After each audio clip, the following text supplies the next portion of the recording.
শুভ সকাল বন্ধুরা, সবাই কেমন আছো? আশা করি সবাই যে যেখানে আছো সুস্থ আছো, ভালো আছো। আমিও ভালো আছি। শ্রাবণীর লাইফস্টাইলে ছোট্ট একটা ব্লগে সবাইকে অনেক অনেক স্বাগত, অনেক অনেক ভালোবাসা। তো বন্ধুরা, এখন বাজে 10টা থেকে আমি আমার ব্লগটা শুরু করলাম। আশা করি তোমাদের অনেক অনেক অনেক ভালো লাগবে। তো তোমরা পুরো ব্লগটা দেখতে থাকো। তো বন্ধুরা দেখো, 10টার মধ্যে আমি রান্না বসিয়ে দিলাম। আর এদিকে একটু ছোলা নিয়েছি, ছোলাটাকে ভিজিয়ে দেব। আগের দিন রাত্রেবেলা আমার হাজব্যান্ড বলছিল যে ছোলা নেই, যে আমি একটু ছোলা ভেজানো খাবো। তো আমার কী বলতো, তখন আমি বললাম যে না, ছোলা নেই, ছোলা ভেজানোও নেই। তো সেই জন্য মা ছোলা নিয়ে এসছে। তো ওই জন্য আমি এখন ছোলাটাকে ভিজিয়ে রাখবো। আর রাত্রিবেলা ছোলা, তোমার সব রকম মানে শসা, পেঁয়াজ, কাঁচা লঙ্কা, টমেটো, ধনেপাতা, একটু ছোটো ছোটো করে আলু সিদ্ধ, তো সেইগুলো সব রকম দিয়ে আমি ওকে মানে রাত্রিবেলা খেয়ে নেয়। তো আমার সেই জন্য কী বলো তো, এতে শরীরটাও খুব ভালো থাকে আর খিদেটাও মরে যায়। মানে খিদেটা যে খিদেটা পায়, এটা খেলে পেটটাও ভরে যায়, তখন আর আদার্স আর অন্য কিছু খেতে লাগে না। তো সেই জন্য আমি মাঝে সাঝে এইরকমই রাত্রেবেলা ওকে মানে আমার হাজব্যান্ডকে দিই। তো ও এটাই খায়। আর এটা খুব শরীরের পক্ষে খুব হেলদি একটা খাবার। তো সেই জন্য আমি ওকে দিই। আর কী বলো তো, আমার হাজব্যান্ডের একটু তো হাই প্রেশার আছে। তো ওই জন্য বেশি কিছু সেইভাবে মানে খাওয়া যায় না, অনেক কিছু ট্রিটমেন্ট করে চলতে হয়। তো ওই জন্য মাঝে সাঝে এরকম করে খাওয়াটাই ভালো। আর রাত্রেবেলা তো একদমই হালকা খাবার খাওয়া খুবই ভালো।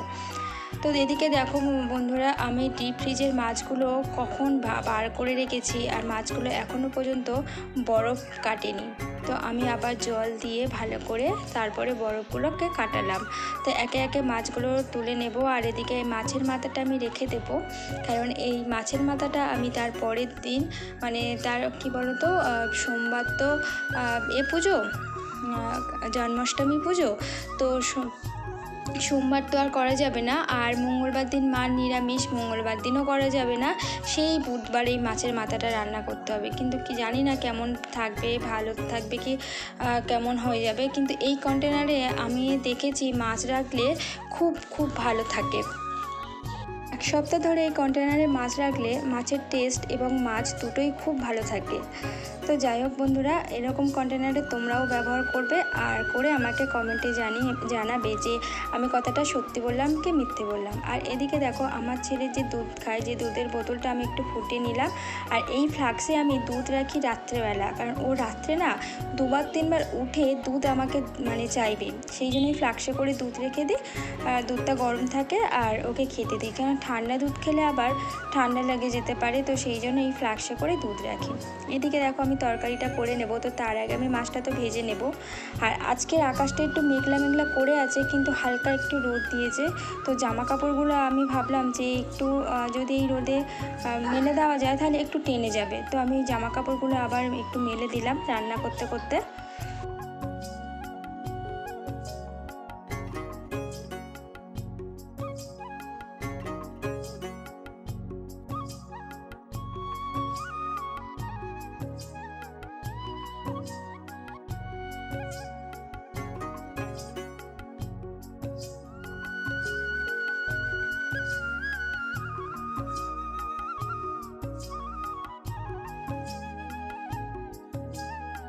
তো এইদিকে দেখো, আমার এ কাজ ও কাজ সে কাজ করতে করতে আমার মাছ ভাজাটাও কমপ্লিট হয়ে গেছে। আর এরপরে আমি তরকারিটা বসিয়ে দিয়ে আমার ছেলেকে স্নান করাতে চলে যাব, কারণ ওকে আমি 11:30 থেকে 12টার মধ্যে স্নান করে রেডি করে নিই।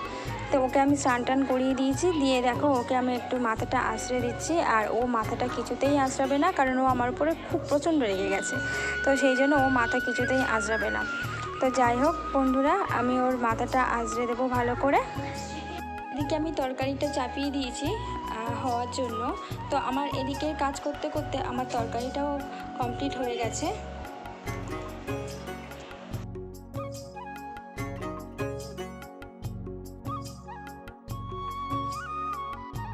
আগের দিন আমার হাজবেন্ড অফিসে গেছে আর আসার সময় পুরো ভিজে গেছে, তো এই জুতোটাও পুরো ভিজে গেছে। একটু হালকা হালকা যখন রোদ উঠেছে আমি ওই রোদে একটু মেলে দিলাম। আর তরকারিটা তো হয়েই গেছে, তোমরা দেখতে পেলে আমি নামিয়ে নিয়েছি। এবারে যে যাবতীয় বাসন পড়েছে সেগুলো আমি এক এক করে মেজে ধুয়ে নেব। তারপর আমি ওভেনটাও সুন্দর করে মুছে নেব। শুনেছি যে রোজ যদি এই রকম করে সংসারের প্রতিনিয়ত কাজগুলো যদি সুন্দর করে করা যায় তাহলে সংসারে নাকি লক্ষ্মীশ্রী বজায় থাকে। জানি না সত্যি, আমি যতটা পারি ততটা করার চেষ্টা করি, কিন্তু সত্যিই আমার সংসারে লক্ষ্মীশ্রী আছে কিনা জানি না। বন্ধুরা, অনেক বিপদের মধ্যে আমরা মানে দিন কাটাচ্ছি, রাত্রে ঘুম নেই চিন্তায়, কারোর চোখে কেউ খেতে পাচ্ছি না ঠিকঠাক করে, তাই খেতে হয় বাঁচার জন্য, তাই খাচ্ছি। জানি না বন্ধুরা কবে আমরা এই বিপদ থেকে রক্ষা পাবো। চারিদিক থেকে মানুষ আমাদের উপরে পুরো ঘিরে ধরেছে, কেউ বা মারতে আসছে, কেউ বা চোখ রাঙাচ্ছে। তো এরকম বিপদ থেকে যেন আর কোনো মানুষ না পড়ে। আমরা কবে রক্ষা পাবো আমরা জানি না।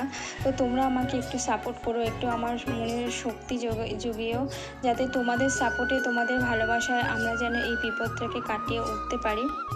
তার মধ্যে থেকেও আমরা হাজার বিপদের মধ্যে থেকেও আমরা তোমাদের জন্য আমি ভিডিও বানাই, ভিডিও করি, যাতে তোমাদের শেয়ার করতে পারি বা তোমাদের সাথে একটু সময় কাটানোর চেষ্টা করি। তো যাই হোক বন্ধুরা, এই আগের দিন এই বয়মগুলো আমি ধুয়ে নিয়েছিলাম, তো সেইগুলো এখন জল ঝরিয়ে নিয়েছি, নিয়ে আমি বসিয়ে দিলাম। আর এই গাছগুলো দেখো, আমি আগের দিন আমার হাজব্যান্ডের সাথে বেরিয়েছিলাম, আর বার হলে এইটা হচ্ছে একটা সাদা জবা, তবে থোকা নয়, এমনি সিঙ্গেল প্যাটার্ন যেটা বলে সেই রকমই জবা।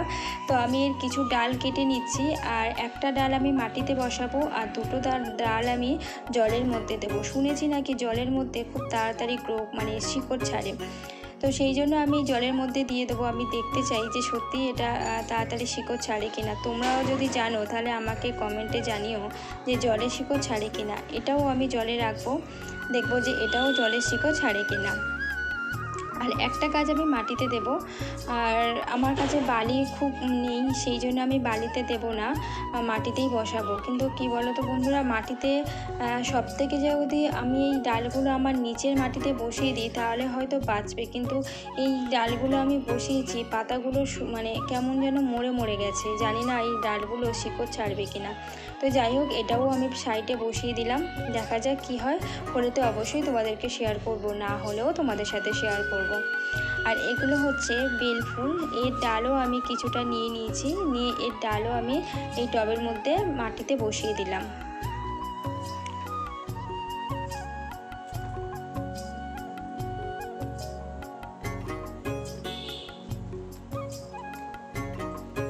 তো বন্ধুরা, আমার ডালগুলো বসানো হয়ে গেছে, আর এদিকে দেখতে পাচ্ছ কিছু কিছু গাছ উঠে গেছে। তো এই গাছের মানে মূলগুলো আমি অনলাইন থেকে অর্ডার করেছিলাম, তো সেইগুলো সব আমি বসিয়েছি, সেইগুলো তোমাদের সাথে আমি শেয়ারও করেছি। তো এখন গাছের পাতাগুলো বেরিয়ে গেছে, তো কালকের ব্লগে আমি অবশ্যই তোমাদেরকে এইগুলো শেয়ার করে দেবো। আর এটা হচ্ছে এই ডালটা আমি এটা মাটিতেই পুঁতবো, আর এরকম একটা টবে আমি বসিয়ে দেবো, তো দেখা যাক কি হয়। তো আর এই অ্যালোভেরার ডালটা আমি কেটে নিয়ে এসেছি হাফ, মানে এইটুকুনি যে কাটলাম এইটুকুনি অংশ আমি মাটিতে বসাবো। অনেকে দেখেছি আমি ইউটিউবে যে এরকম অ্যালোভেরা কেটে আর মধু মাখিয়ে যে মাটিতে পুঁতে দিলে নাকি গাছ বার হচ্ছে, তো আমি দেখি যে আমারটা হয় কিনা। আর এই ডালটা আমি অ্যালোভেরা লাগিয়ে আমি বসিয়ে দেবো, দেখা যাক আমার হয় কিনা, আমার চেষ্টা সফল হয় কিনা। তো যদি হয় তো অবশ্যই এরকম আবার তোমাদের ভিডিও শেয়ার করব। আর এবারে অনেক অনেক চারা আমি তৈরি করতে থাকি। ফাইনালি আমার সব কটা গাছ বসানো হয়ে গেছে, আর দেখতে খুব অসাধারণ লাগছে। তো বন্ধুরা, পুরো ভিডিওটা তোমাদের কেমন লাগলো তোমরা অবশ্যই কমেন্টে জানিও, আর আমার চ্যানেলটাকে প্লিজ সাবস্ক্রাইব করে দিও। তো সবাই ভালো থেকো, সুস্থ থেকো।